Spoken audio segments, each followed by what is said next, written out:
Hello दोस्तों, welcome to study plus. आप सभी का बहुत बहुत स्वागत है स्टडी प्लस पे। उम्मीद करता हूँ आप सभी लोग अच्छे होंगे और रूल्स एंड रेगुलेशन को प्रॉपर्ली फॉलो कर रहे होंगे। ये हम सबके लिए बहुत इंपॉर्टेंट है, तो इनको प्रॉपर्ली फॉलो कीजिए। कुछ हमारे पेड कोर्सेज हैं like JEXPO, JELET, diploma semester, BE, BTech, second year, third year, civil. इनमें से अगर किसी एक को भी आप अवेल करना चाहते हैं या आपके जो नियरेस्ट वन है, आपके दोस्त, आपके जूनियर, आपके सीनियर, अगर इनमें से कोई भी एक आपके दोस्तों को या आपको चाहिए तो आप कॉन्टैक्ट कर सकते हैं दिए गए व्हाट्सएप नंबर पे, डेमो क्लास के लिए या फर्दर किसी भी क्वेरी के लिए। ओके, सो आज का टॉपिक है सॉइल क्लासिफिकेशन और इसी के साथ हम लोग जियो टेक्निकल इंजीनियरिंग की जो सेशन है उसको स्टार्ट कर रहे हैं। So what is soil classification? So soil classification is the system of labelling the soil. मतलब किसी भी सॉइल को लेबलाइज करना, उसका नामांकन करना, उसको एक टैग देना। ओके, उसको एक टैग देना, उसको एक कैटेगरी में डाल के उसको कैटेगराइज करना, which would convey the same meaning universally, जो कि दुनिया भर में सेम मीनिंग कन्वे करेगा। Okay, second thing is that it provides a language of communication between engineers. मतलब कोई एक इंसान, कोई एक स्टाफ, टेक्निकल स्टाफ या कोई एक इंजीनियर जो लैब में काम करता है, सॉइल लैब पे काम करता है, वो साइट विजिट पे गया और उसने सॉइल को टेस्ट किया और उसको एक रिपोर्ट मिला और उसने सॉइल को डेजिग्नेशन किया। अब वो डेजिग्नेशन जब एक स्ट्रक्चरल इंजीनियर या जो डिज़ाइन सेक्शन में बैठा हुआ है जो इंजीनियर, जब उसके पास जाएगा, वो जब उस रिपोर्ट को देखेगा और सॉइल की कैटेगरी को देखेगा तो ऑटोमेटिकली वो समझ जाएगा कि हाँ, मेरा जो सॉइल है वो इस प्रकार का है और मुझे जो कंस्ट्रक्शन करना है, मुझे जो स्ट्रक्चर की डिज़ाइन करना है वो कैसे मैं करूँगा। सो बेसिकली एक लैंग्वेज की तरह काम करता है दोनों डिवीजन के अंदर या दो ब्रांचेस के अंदर इंजीनियरिंग के। इसके थ्रू क्या होता है, एक फ्रूटफुल रिजल्ट हमें देखने को मिलता है हमारे कंस्ट्रक्शन फील्ड में या हमारे कंस्ट्रक्शन फ्रेटर्निटी में। तो बेसिकली एक लैंग्वेज या कुछ टर्मिनोलॉजी है, जिन टर्मिनोलॉजी को हम यूज़ करके, कुछ साइंटिफिक वे में हम यूज़ करके हम लोग एक जेन्युइन या एक कॉमन लैंग्वेज यूज़ करेंगे, एक कॉमन टर्म्स यूज़ करेंगे जो कि यूनिवर्सली अपील होगा और हमारे लिए एक कम्युनिकेशन की तरह काम करेगा और हम लोग ईजिली हमारे काम को बिना किसी रुकावट के, बिना किसी कन्फ्यूजन के हम लोग कर पाएंगे। So that is the thing कि हम लोगों ने सॉइल क्लासिफिकेशन को स्टार्ट किया। ओके, सो सॉइल क्लासिफिकेशन के बाद जो आता है सवाल, सबसे पहले वो आता है कि how does soil form. Soil को स्टडी कर रहे हैं तो सबसे पहले ये जानना जरूरी है कि सॉइल कैसे बनता है। हालांकि हम सबको पता है, बचपन से हम सीखते आ रहे हैं, लेकिन फिर भी हम लोग इसको एक बार रिवाइव करते हैं। जैसे कि सबसे पहला आता है इरोजन। आप सभी को पता है पत्थर जो है, पत्थर टूट फूट के हमारा सॉइल बनता है। तो लार्ज रॉक मास मतलब पत्थर, suppose large rock mass केमिक weathering के through, like chemical weathering, mechanical weathering के थ्रू क्या होता है, डिसइंटीग्रेटेड होते हैं, स्मॉल डिसइंटीग्रेटेड पार्टिकल्स। मतलब पत्थर अलग अलग हो जाते हैं, छोटे छोटे पार्टिकल्स टूट जाते हैं और वो जो पार्टिकल्स है वो डिफरेंट ट्रांसपोर्टिंग जो मीडियम है, ट्रांसपोर्टिंग जो एजेंसीज है, इनके थ्रू क्या होता है, ट्रेवल करते हैं from origin to another places. So second जो स्टेप आता है वो है transportation. Okay, after erosion transportation occur. So transportation के बाद क्या होता है, डिपोजिशन होता है। पर्टिकुलरली वो जो ओरिजिन से जो डिसइंटीग्रेटेड पार्टिकल्स है वो ट्रैवल करके किसी एक पर्टिकुलर जगह पे जाके वो डिपोजिट होते हैं, जमा होते हैं। So deposition takes place. After the deposition, ये सालों साल होता है, डिपोजिशन होता रहता है और इसके वजह से क्या होता है, एक लेयर फॉर्म होता है, एक स्तर बनता है। सो अपहीबल टेक्स प्लेस। सो एक साइक्लिक ऑर्डर है, इसको फिर से याद कीजिए, इरोजन, ट्रांसपोर्टेशन, डिपोजिशन, अपहीबल पूछा गया है और इंपॉर्टेंट है। एंड देन आता है क्लासिफिकेशन बेस्ड ऑन ट्रांसपोर्टेशन। अभी हमने देखा कि जो सेकेंड स्टेप है वो है ट्रांसपोर्टेशन। ओके, सो डिफरेंट जो ट्रांसपोर्टिंग एजेंसीज है उनके बेसिस पे अगर सॉइल को क्लासिफाई करेंगे तो क्या होगा। सबसे पहला आता है एलुवियल सॉइल। एलुवियल सॉइल वो सॉइल है जो कि रनिंग वाटर, मतलब नदी का पानी, नदी के पानी में जो सस्पेंडेड पार्टिकल्स है, जो डिसइंटीग्रेटेड पार्टिकल्स है, वो जो सस्पेंडेड फॉर्म में है, वो जब डिपोजिट होते हैं उससे जो सॉइल बनता है वो है alluvial soil. So the soil that have been deposited from suspension in running water. फिर आता है lacustrine soil. Lacustrine soil alluvial soil का ठीक उल्टा है या ऑपोजिट है।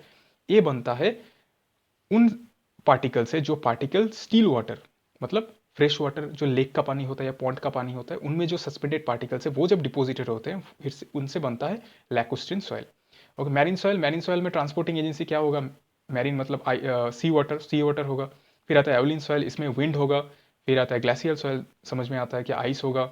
एंड देन आता है कॉलोवियल सॉइल। अब कॉलोवियल सॉइल क्या है, colluvial soil are those soil that have been deposited due to the action of gravity, deposited due to the action of gravity. Next आता है regional soil deposit of India.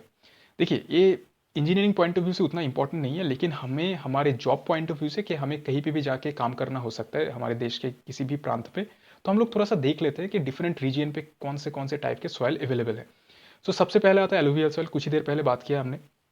समझ में आता है कि नदी के आसपास से हमें ज़्यादातर देखने को मिल सकता है। तो नॉर्थ इंडिया पे आपको देखने को ज़्यादा मिलेगा, इंडो गैंगनेटिक प्लेन या ब्रह्मपुत्र फ्लड रीजन पे आपको देखने को मिलेगा। उसके बाद आता है लैटेराइट्स एंड लैटेराइटिक सॉइल, ये आपको देखने को मिलेगा उड़ीसा, कर्नाटका, केरल एंड वेस्ट बंगाल, इन जगहों पे आपको देखने को मिलेगा। देन आता है ब्लैक कॉटन सॉइल। अब ब्लैक कॉटन सॉइल में एक इंपॉर्टेंट चीज़ है कि इसमें एक मिनरल आता है जो कि है मोंटमोरिलोनाइट। ओके, क्ले मिनरोलॉजी पे हम मिनरल्स के ऊपर बात करेंगे, लेकिन आज के लिए मैं सिर्फ आपको ब्लैक कॉटन सॉइल की जो प्रॉपर्टी है उसको डिफाइन कर रहा हूँ। ब्लैक कॉटन सॉइल में है मोंटमोरिलोनाइट। अब इन मोंटमोरिलोनाइट के स्ट्रक्चर में जब वाटर यू नो जब वाटर आ जाता है स्ट्रक्चर के अंदर, तो क्या होता है, ये जो इसका जो वॉल्यूम है ये एक्सेसिव अमाउंट पे एक्सपैंड कर जाता है, मतलब फूल जाता है। अब जब पानी जो है जब निकल जाता है तो ऑटोमेटिकली क्या होता है, ये श्रिंक करता है, लेकिन इस जो श्रिंकेज की अमाउंट ये भी एक्सेसिव होता है। मतलब पानी आ गया तो एक्सेसिव फूल जाएगा, एक्सपेंशन ज़्यादा होगा, और पानी अगर एक्सपेल आउट हो गया तो एक्सेसिव अमाउंट ऑफ श्रिंकेज होगा। मतलब इसके ऊपर जब आप स्ट्रक्चर बनाते हो, इस सॉइल के ऊपर जब स्ट्रक्चर बनाते हो, ये वाटर टेबल राइस और फॉल की वजह से क्या होता है, इसके जो एक्सपेंशन या श्रिंकेज बहुत ज़्यादा होता है। इसलिए इसके ऊपर स्ट्रक्चर अगर आप बनाएंगे तो आपको बहुत ज़्यादा डिफरेंशियल सेटलमेंट या डेट्रीमेंटल सेटलमेंट आपको देखने को मिलेगा। इसलिए इन सॉइल के ऊपर अगर आप स्ट्रक्चर बनाना चाहते हैं तो आपको स्पेशल प्रोविजंस लेने पड़ेंगे। फिर आता है मैरीन सॉइल, मतलब कोस्टल रीजियन पे या नैरो टाइडल जो प्लेन है वहाँ पे देखने को मिलता है। डेजर्ट सॉइल डेजर्ट पे देखने को मिलता है। बोल्डर सॉइल स्पेशली जो हिली रीजियन पे जो रिवर है वहाँ पे आपको देखने को मिलेगा, या फुट हिल पे आपको देखने को मिलेगा। देखिए, फिर आता है classification based on particle size. सबसे पहले देखते हैं पार्टिकल साइज का मतलब क्या है। दो सैंपल लीजिए। एक जो बचपन से हम लोग जानते हैं, रेत लीजिए। सपोज आपने 200 ग्राम का रेत लिया और 200 ग्राम का आपने मिट्टी लिया, मतलब जिसको हम इंग्लिश में बोलते हैं क्ले, मिट्टी, रेत, सैंड। अब जब आप रेत के सैंपल को लेंगे और उसको हाथ से ऐसे घिसेंगे तो आपको हाथ में वो चुभेगा, आपको लगेगा कि दाने जो चुभ रहे हैं। क्यों? क्योंकि उसके जो दाने के साइज है वो थोड़े से बड़े हैं, मतलब लार्जर इन साइज है। और क्ले को अगर आप हाथ में लेके ऐसा अगर रब करेंगे तो ऑटोमेटिकली आपको लगेगा कि स्मूथ फील आ रहा है। क्यों? क्योंकि उसके जो पार्टिकल्स है वो माइक्रोन में है, वो इतने छोटे हैं कि वो आपके हाथों में चुभ नहीं रहे हैं। तो ऐसा क्यों हो रहा है? क्यों? Because of the particle size. तो सैंड के जो पार्टिकल्स है वहाँ पे इन्फाइनेट नंबर ऑफ ग्रेन्स है, इन्फाइनेट नंबर ऑफ दाने हैं सॉइल के, तो उनके जो साइज है वो कंपेरेटिवली ज़्यादा है, ज़्यादा बड़े हैं इससे, आपके क्ले से। तो particle size is a matter of factor to decide that which type of soil basically we are considering, right. तो इसी के बेसिस पे जो हम कंसिडरेशन करते हैं, क्लासिफिकेशन करते हैं, उसको हम लोग बोलते हैं पार्टिकल साइज क्लासिफिकेशन। ओके, सो इसको हम लोग डेजिग्नेट करते हैं डी से, मतलब जो हमारा 200 ग्राम का सैंपल लिया उसका जो इन्फाइनेट नंबर ऑफ जो पार्टिकल्स है उनका जो एवरेज साइज होगा, क्योंकि कुछ होंगे ज़्यादा बड़े होंगे, कुछ होंगे छोटे होंगे, कुछ होंगे एवरेज साइज के।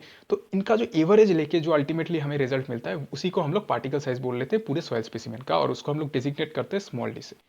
तो इसी क्लासिफिकेशन में सबसे पहला आता है बोल्डर। बोल्डर की जो साइज होगा वो 300 से ज़्यादा होगा, ग्रेटर देन 300 mm। कोबल 300 से कम होगा लेकिन 80 से ज़्यादा होगा।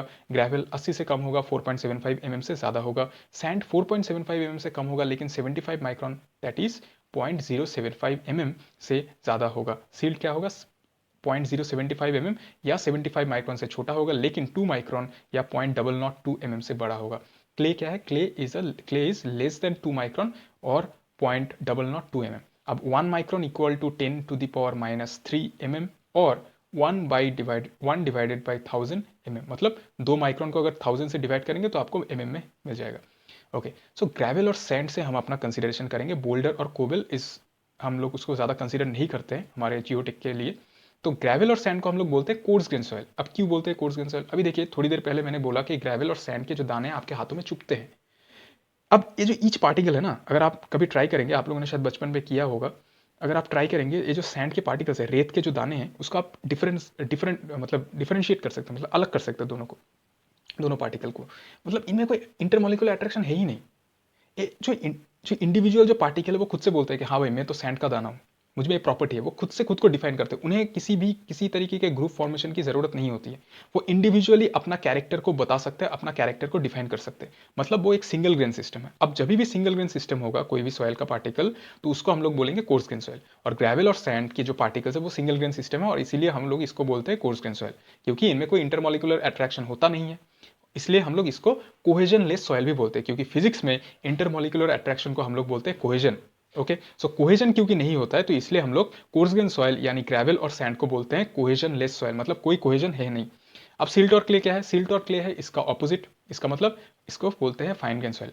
देखिए, लार्ज रॉक मास जब जब वो डिसइंटीग्रेटेड होता है, जब फाइनली ग्राउंडेड हो जाता है, मतलब बहुत ज़्यादा छोटा, मतलब माइक्रोन में जब वो पार्टिकल टूट के बन जाते हैं, तो उससे बनता है फाइन ग्रेन सॉइल।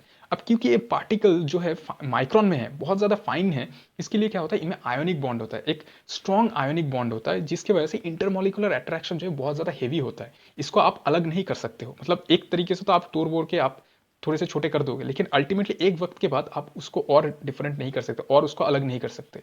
वो इतने एक हेवी या स्ट्रॉन्ग आयनिक बॉन्ड के थ्रू वो लोग ज्वाइंट हुए रहते हैं, मतलब एक होल सिस्टम की तरह काम करते हैं, एक ग्रुप के फॉर्म में रहते हैं। तो इसी ग्रुपिंग के चलते मतलब एक इनमें एक कोहेजन है, कोहेसिव फोर्स काम कर रहा है, तो इसीलिए हम लोग इसको कोहेशन मतलब कोहेसिव सॉइल भी बोलते हैं। मतलब सिल्ट और क्ले जो है एक कोहेसिव सॉइल का कैटेगरी है, और सैंड और ग्रेवल जो है वो कोहेजन लेस सॉइल का कैटेगरी है। ओके, सो ये देखिए पार्टिकल साइज की एक एनालिसिस है, इसको डिटेल में हम लोग किसी और दिन डिस्कस करेंगे, जब हम लोग जीएसटी वगैरह कार्व के ऊपर डिस्कस करेंगे उस दिन हम इसको डिस्कस करेंगे। बेसिकली ये जो पार्टिकल साइज एनालिसिस है ये सीविंग के थ्रू होता है, ये बेसिकली छन्नी होता है, डिफरेंट साइज का छन्नी होता है। ऊपर का जो छन्नी है, आप लोग घर पे जो आटे की जो छन्नी देखते हैं वो सेम ही चीज़ है, सिर्फ इसका जो साइज है इसका साइज में वेरिएशन होता है। ऊपर का जो है 80 mm का होता है, मतलब स्क्वायर शेप का होल होता है, जैसे कि आप पिक्चर में देख सकते हो। तो 80 mm का शेप होता है, ऊपर का स्क्वायर होता है, फिर नीचे आते आते छोटा होता है, छोटा होता रहता है, एंड देन नीचे जब आएंगे और जब नीचे आएंगे तो अल्टीमेटली वो माइक्रोन में हो जाएगा। और नीचे जो होता है पैन रखा होता है, पैन मतलब एक कटोरा टाइप का होता है, अगर 75 माइक्रोन से भी कोई छोटा होगा तो उस कटोरे में वो बैठ जाएगा। तो इसका एक फॉर्मेशन है। तो इसके ऊपर आईएस कोड की स्पेसिफिकेशन है जो कि दिया गया है आईएस 460 1962 रिवाइज के द्वारा। अब इसको थोड़ा सा समझ लीजिए। 460 1962 का मतलब क्या है? 1962 ईयर में इसको डेवलप किया गया था और इसका नंबर है 460। और रिवाइज्ड का मतलब क्या है कि इसको सालों मतलब जैसे जैसे साल बीता इसको हमने रिवाइज किया। जैसे होता है ना हमारे कॉन्स्टिट्यूशन में कोई लॉ को हम लोग अमेंड करते हैं, नए नए अमेंड्स में आते रहते हैं, थोड़े बहुत चेंजेस होते हैं, अपग्रेड होते हैं, उसी तरीके से आई स्पेसिफिकेशन या इंडियन स्पेसिफिकेशन को भी हम लोग अपग्रेड करते हैं वक्त के साथ साथ, सिचुएशन को देखते हुए। तो इसके अकॉर्डिंगली बोला गया है ये जो सीफ की ऑर्डर है इसको हम लोग कैसे सेट करेंगे, मतलब ऊपर से नीचे इसकी अरेंजमेंट क्या होगा, पहले कौन बैठेगा, कौन सा साइज होगा, फिर कौन सा साइज होगा, फिर कौन सा साइज होगा, मतलब इनका जो मेश का साइज होगा, इनका जो स्क्वायर का साइज होगा या स्क्वायर का जो साइड का साइड होगा, लेंथ होगा, वो कौन कैसा होगा, किस रेंज पे होगा। तो इसके लिए सबसे पहले आता है 80 mm, then 20, then 10, then 4.75, 2, 1, then micron, 425 micron, 212, 150, 75 micron and ultimately pan. जैसे कि मैंने बोला 80 to 75 माइक्रॉन देन पैन। अभी एक चीज देखिए, 80 to 75 माइक्रॉन एक इसका रेंज है, ये रेंज है कोर्स ग्रेन सॉइल का, that is a range of coarse grain soil. So हम लोग ये जो सीविंग एनालिसिस करते हैं ना, सीव एनालिसिस हम लोग करते हैं सिर्फ और सिर्फ कोर्स ग्रेन सॉइल के लिए। क्यों करते हैं? क्योंकि हम लोग अगर सीव एनालिसिस करेंगे क्ले और सिल्ट के लिए, तो क्योंकि क्ले और सिल्ट में जो है इंटरमोलिकुलर अट्रैक्शन है, वो ऑलरेडी एक मतलब ग्रुप होके बैठे हुए हैं, तो हमें एग्जैक्ट रिजल्ट नहीं मिलेगा। तो इसलिए हम लोग कभी भी coarse grain fine grain soil को सीव एनालिसिस में नहीं करते। इसके ऊपर हम लोग बात करेंगे, ये ऊपर ऊपर से हो रहा है सिर्फ इसके ऊपर, क्योंकि ये आज का टॉपिक नहीं है, ठीक है, इसके ऊपर कंप्लीट एक अलग से वीडियो बनता है, तो इसके ऊपर हम लोग आगे चर्चा करेंगे। तो 80 से 4.75 mm का जो रेंज है इसको हम लोग बोलते हैं ग्रेवल फ्रैक्शन। आपने थोड़ी देर पहले देखा कि ये ग्रेवल का रेंज है, इसलिए ग्रेवल फ्रैक्शन। एंड 4.75 mm से 75 माइक्रोन का जो रेंज है उसको हम लोग बोलते हैं सैंड। ओके, अब देखिए परसेंटेज फाइननेस क्या, थोड़ा बैक करते। तो अभी देखिए यहाँ पे 75 माइक्रोन का जो सीव है वो उसका रेंज जो है वो लास्ट का है। 75 माइक्रोन का जो सीव है उसका रेंज जो है वो लास्ट का है, मतलब उसका रेंज जो है वो लास्ट का है, ठीक है। सो 75 माइक्रोन से जो पास कर रहा है वो डेफिनेटली वो फाइन सॉइल है, फाइन ग्रेन सॉइल है, क्योंकि वो 75 माइक्रोन से छोटा है, दैट इज वाई वो 75 माइक्रोन का जो सीव है उससे वो पास कर रहा है। अब जितना सा अमाउंट, मतलब 500 ग्राम का मैंने सॉइल लिया, उसको मैंने सीप पे डाला, मैंने सीप से फिर छन्नी को मैंने हिलाया मिक्सचर में, मतलब सीप शेकर पे, सीप शेकर पे शेक करने के बाद अल्टीमेटली जो 75 माइक्रोन का जो सीप था उससे जितना सॉइल निकल गया, मतलब 50 ग्राम, सपोज फॉर एग्जांपल कि 50 ग्राम 50 ग्राम का सॉइल 75 माइक्रोन से निकल गया, मतलब 75 माइक्रोन से भी वो छोटा है।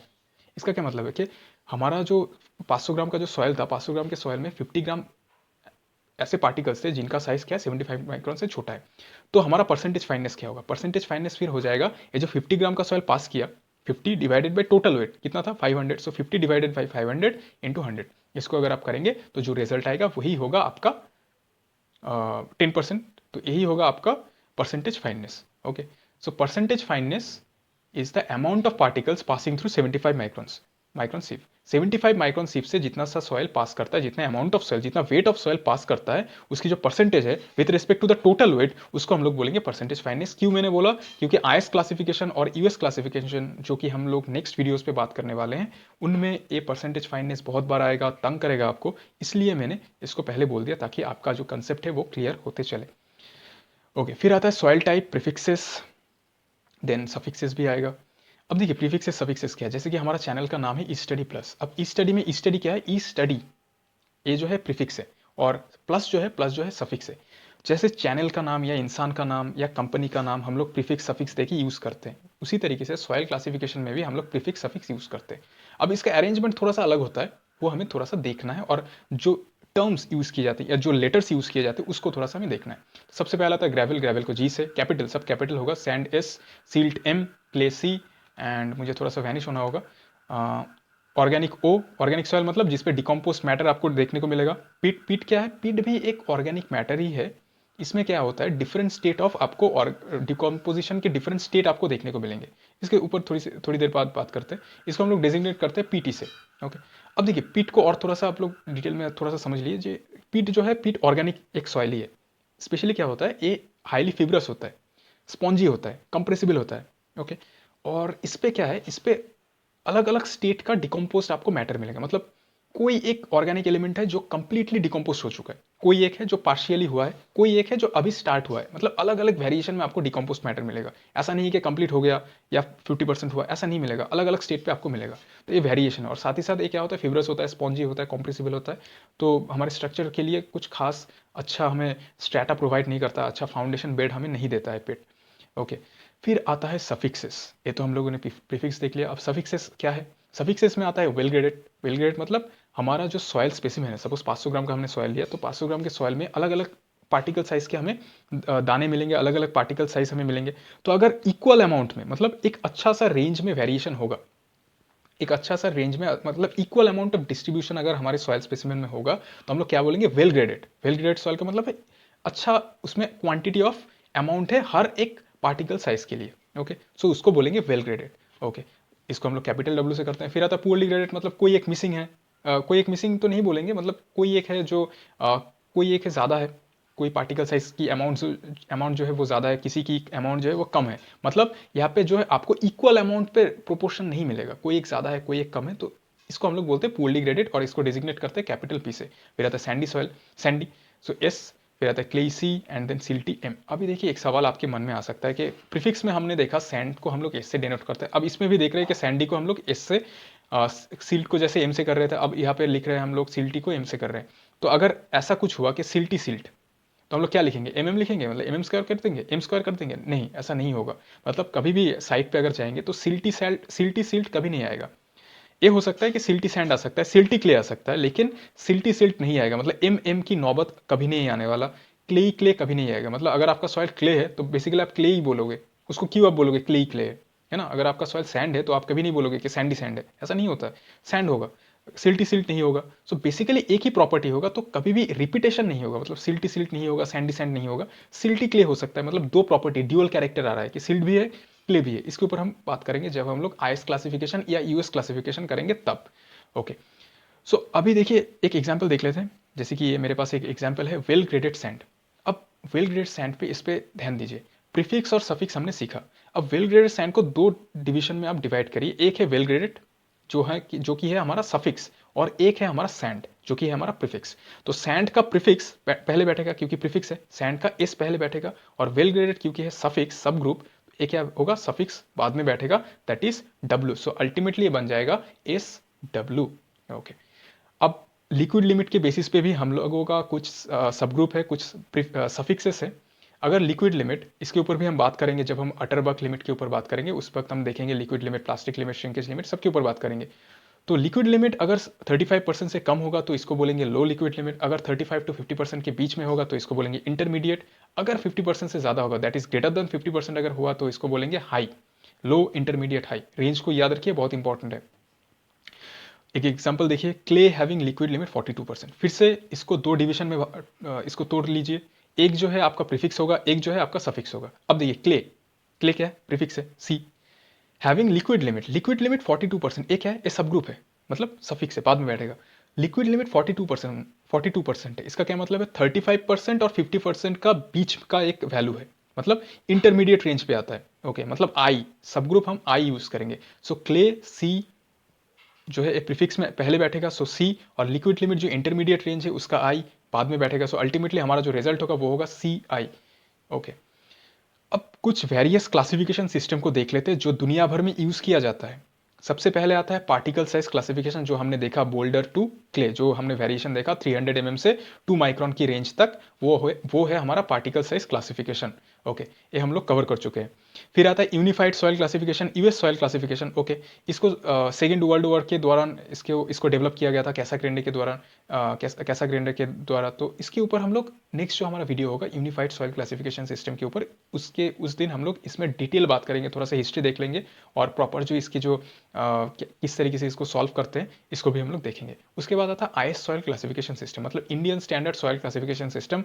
हमारे इंडिया में जो सिस्टम यूज़ किया जाता है वो यूनिफाइड सॉइल क्लासिफिकेशन सिस्टम पे ही बेस्ड है, लेकिन कुछ मॉडिफिकेशन किया गया है, तो उनके ऊपर भी हम लोग अलग से वीडियो करेंगे और डिटेल में बात करेंगे।